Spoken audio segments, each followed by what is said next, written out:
नमस्कार। आज का विषय है कन्यादान। पाठ शुरू करने से पहले इस पाठ के कवि के जीवन परिचय के बारे में जान लेते हैं। इस पाठ के कवि हैं ऋतुराज। ऋतुराज का जन्म सन 1940 ईस्वी में भरतपुर में हुआ था।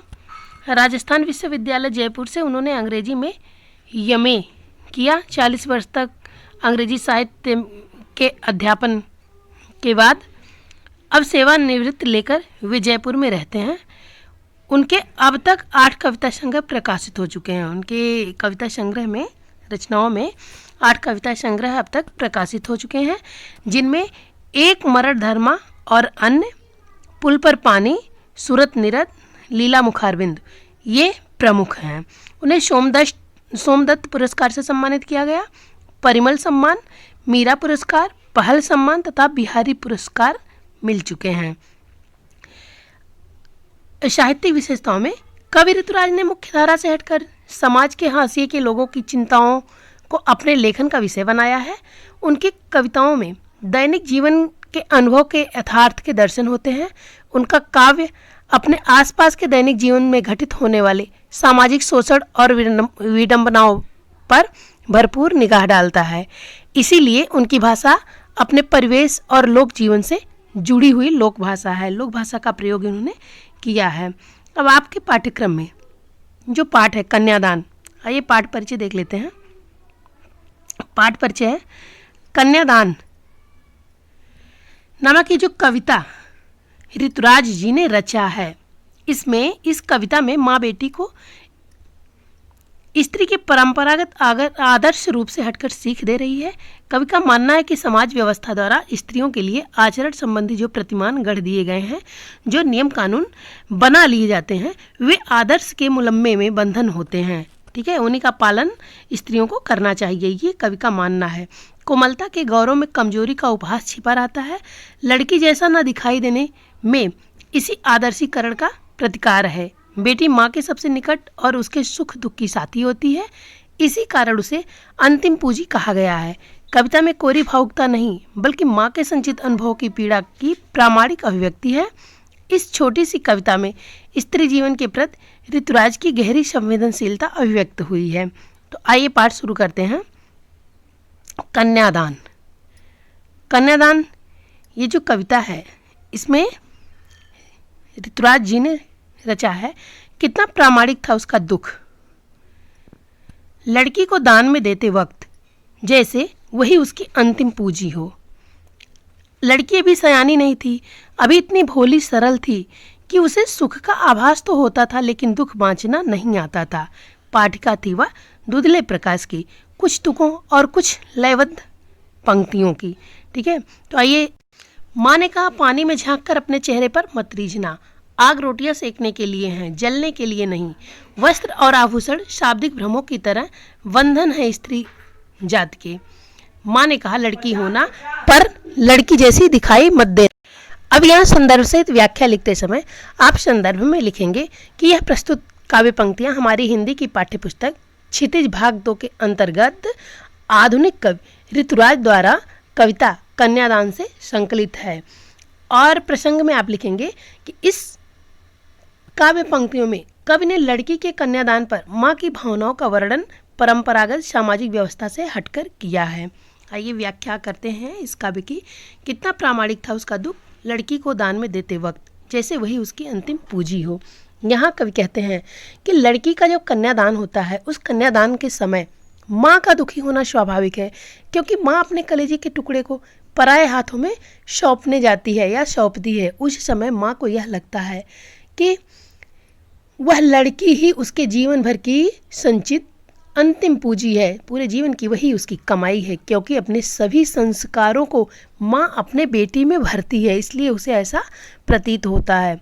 लड़की अभी सयानी नहीं थी, अभी इतनी भोली सरल थी कि उसे सुख का आभास तो होता था, लेकिन दुख बांचना नहीं आता था। पाठिका थी वह धुंधले प्रकाश की, कुछ तुकों और कुछ लयबद्ध पंक्तियों की। यहाँ देखिए, कवि कहते हैं कि लड़की अभी सयानी नहीं थी। माँ ने अपनी बेटी को कन्यादान करते हुए समझाया। क्या समझाया? माँ का मानना होता है कि लड़की अभी सयानी नहीं थी, अर्थात जब लड़की की शादी की जाती है तब तक वह अधिक समझदार नहीं होती है, जिम्मेदारियों के बोझ से वह लदी हुई नहीं होती है। वह बहुत भोली एवं अत्यंत सरल स्वभाव की होती है। इसीलिए वह समाज के जो छल कपट प्रपंच हैं इसको समझने में असमर्थ होती है, मतलब इसको नहीं समझ पाती है। उसे सुख की अनुभूति तो होती है, सुख का अनुभव वह कर लेती है, लेकिन लड़की को उस समय तक दुख सहना नहीं आता है। वह पाठिका थी, वह धुंधले प्रकाश की, कुछ तुकों और कुछ लयबद्ध पंक्तियों की। कवि कहते हैं कि वह धुंधले प्रकाश मतलब धीमी गति की रोशनी में पढ़ने वाली पाठिका के समान थी। उसे सामाजिक जीवन की कोई विशेष पहचान नहीं होती थी। उसे तो स्त्री की परंपरागत जीवन शैली का थोड़ा बहुत ज्ञान था, मतलब पूरा ज्ञान भी नहीं हो पाया था। ठीक है, ऐसा एक लड़की हमेशा शादी के समय इस तरीके से होती है, ऐसा कवि का मानना है। एक माँ का मन संतुष्ट नहीं होता है। अपनी बेटी को जब वो कन्यादान करती है तो अत्यंत दुखी होती है और वह कह रही है, माँ अपनी लड़की को समझाते हुए क्या कह रही है। माँ ने कहा, पानी में झांक कर अपने चेहरे पर मत रीझना। आग रोटियां सेकने के लिए है, जलने के लिए नहीं। वस्त्र और आभूषण शाब्दिक भ्रमों की तरह बंधन है स्त्री जात के। ठीक है, यहाँ एक माँ कह रही है, क्या कह रही है कि पानी में झांक कर अपने चेहरे पर मत रीझना। कन्यादान करते वक्त माँ ने अपनी बेटी को समझाया कि पानी में झांकने पर अपना खुद का प्रतिबिंब दिखाई देता है। तो वही माँ समझा रही है कि अपने चेहरे की सुंदरता पर खुश मत होना पानी में झांककर। जिस प्रकार पानी की परछाई अस्थाई नहीं होती है, पानी में देखा हुआ चेहरा नहीं अस्थाई होता है। पानी अगर हिल जाता है, पानी हिल डुल जाता है तो परछाई भी अपना रूप बदल लेती है। ठीक वैसे ही ससुराल पक्ष के लोगों के व्यवहार को भी अस्थाई मत समझना। वे कभी भी अपना रूप अथवा अपना व्यवहार बदल सकते हैं। आग रोटियां सेकने के लिए हैं, जलने के लिए नहीं। माँ का मानना है कि घर में जो चूल्हे की आग होती है उस पर रोटी सेकी जाती है, वह आग रोटियां सेकने के लिए होती है, जलने के लिए नहीं होती है। आज लोग अधिक से अधिक धन के लोभ में पुत्र वधू को जला देते हैं। अर्थात माँ अपनी बेटी को समझा रही है कि तुम सचेत रहना, ससुराल जाकर ससुराल वालों के भावों पर तुम मत गिर जाना। ठीक है, और तुम सचेत रहना। तुम्हें खुश करने के लिए ससुराल पक्ष द्वारा दिए गए जो गहने और कपड़े हैं ना, ये सब वस्त्र और आभूषण शाब्दिक भ्रमों की तरह बंधन है स्त्री जीवन के लिए। माँ समझा रही है कि तुम्हें खुश करने के लिए ससुराल पक्ष द्वारा दिए गए गहने और कपड़े जो तुम्हें मिले हैं ना, ये तुम्हें भ्रम में डालने के बंधन है। स्त्री को वश में रखने के लिए प्रायः उपहार दिए जाते हैं। अतः मीठी बातों की असलियत को समझना, भ्रम में कभी मत पड़ जाना। माँ ने कहा, लड़की होना पर लड़की जैसी दिखाई मत देना। माँ का मानना है कभी भ्रम में मत पड़ जाना, ससुराल वालों के बहलाने फुसलाने में मत आ जाना। अंत में माँ अपनी लड़की को समझाते हुए कहती है कि तुम लड़की हो लेकिन लड़की की तरह कोमल दिखाई मत देना। ससुराल के विपरीत व्यवहार का विरोध करने के लिए हर समय तैयार रहना, मतलब हर समय जवाब देने के लिए तैयार रहना अगर वो लोग कभी गलत व्यवहार तुम्हारे साथ करते हैं। सभी बातों को सहना ही एक स्त्री जात की मर्यादा नहीं है, ऐसा एक माँ अपनी बेटी को समझा रही है। ठीक है, अब यहाँ देखिए विशेष में आपको लिखना है, इस कविता में कवि ने भारतीय नारी की सरल स्वभाव एवं भोलेपन का मार्मिक चित्रण किया है। ठीक है, कविता में कन्यादान के महत्व की ओर संकेत किया गया है। सरल स्पष्ट भाषा का प्रयोग हुआ है। माँ के चरित्र के द्वारा सामाजिक बंधनों की अवहेलना की गई है पूरे कविता में। ठीक है, और यह कविता मुक्तक छंद में रचित कविता है। इस कविता में नारी जीवन के प्रति कवि की गहरी सहानुभूति व्यक्त हुई है। कविता में आजकल स्त्री पर किए जाने वाले अत्याचारों की ओर संकेत किया गया है। अब आइए इस पाठ पर आधारित कुछ प्रश्न हैं, उनका उत्तर भी देखते हैं। प्रश्न है पहला है, क्या है, आपके विचार से माँ ने ऐसा क्यों कहा कि लड़की होना पर लड़की जैसी दिखाई मत देना? पहला प्रश्न है, तो इसका उत्तर होगा बच्चों कि भारतीय समाज पुरुष प्रधान समाज है, यहाँ पुरुषों की प्रधानता है। स्त्री को समाज में पुरुष के समान नहीं समझा जाता है। हर जगह उसके अधिकारों को दबाया जाता है। ससुराल में भी पुत्रवधू पर तरह तरह के हमेशा अत्याचार किए जाते हैं। कभी कभी तो पुत्रवधू को जलाकर मार देने तक की घटनाएं भी सामने आती हैं। तो इसीलिए माँ द्वारा ऐसा कहने का यह कारण था कि एक स्त्री होने के नाते वह स्वयं भी उन अत्याचारों का सामना कर चुकी थी। खुद का अनुभव बता रही है जो हमारे समाज में स्त्री को झेलने पड़ते हैं। वह यह नहीं चाहती कि उसकी बेटी भी वैसी ही दुर्बलता का शिकार हो, वैसी ही दुर्दशा का शिकार हो। दूसरा प्रश्न है कि आग रोटियां सेकने के लिए है, जलने के लिए नहीं।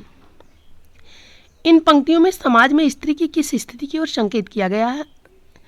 और ख है इस पर कि माँ ने बेटी को सचेत करना क्यों जरूरी समझा।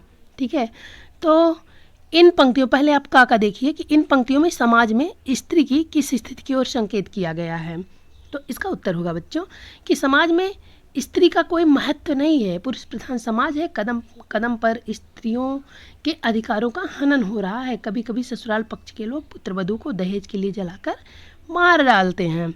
ठीक है, इसलिए ऐसा इन पंक्तियों में समझाया गया है। और ख है माँ ने बेटी को सचेत करना क्यों जरूरी समझा। तो इसका उत्तर होगा बच्चों कि माँ ने अपनी बेटी को सचेत करना इसलिए जरूरी समझा क्योंकि वह स्वयं भी एक स्त्री है और एक स्त्री होने के नाते उन सभी दुखों को वह सह चुकी है, उन अत्याचारों का सामना वह कर चुकी थी।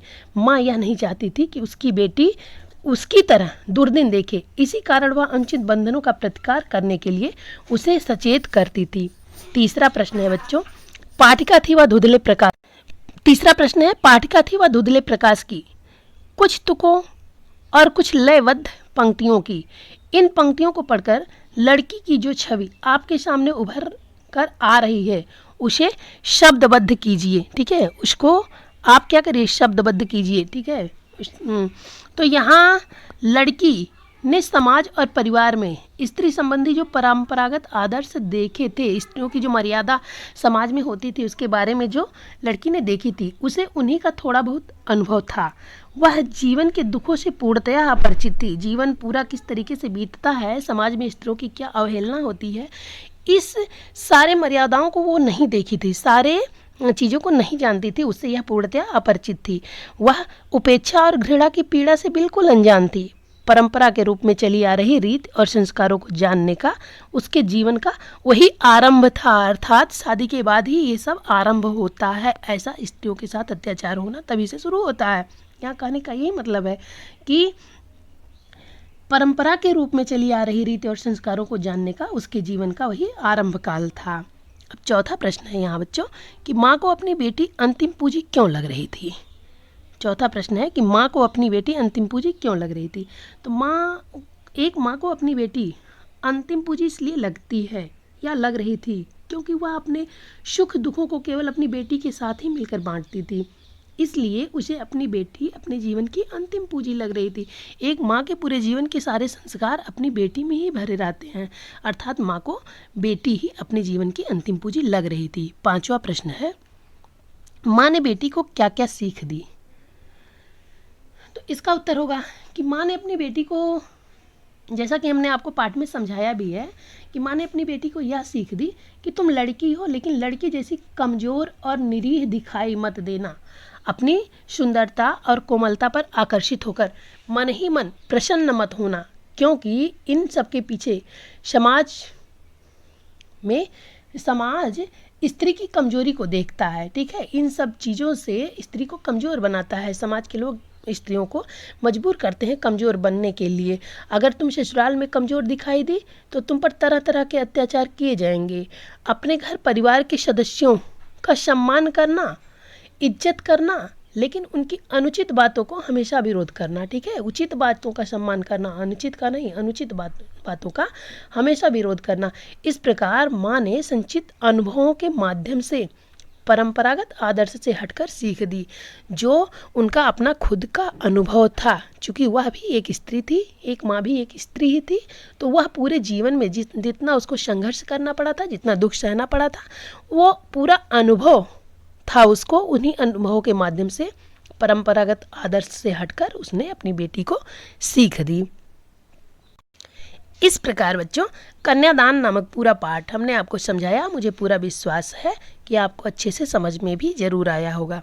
अगर आप वीडियो को पहली बार देख रहे हैं तो वीडियो को लाइक तथा अपने दोस्तों में शेयर ज़रूर करिएगा। अगर इस चैनल को आप पहली बार देख रहे हैं तो इसे सब्सक्राइब ज़रूर करिएगा।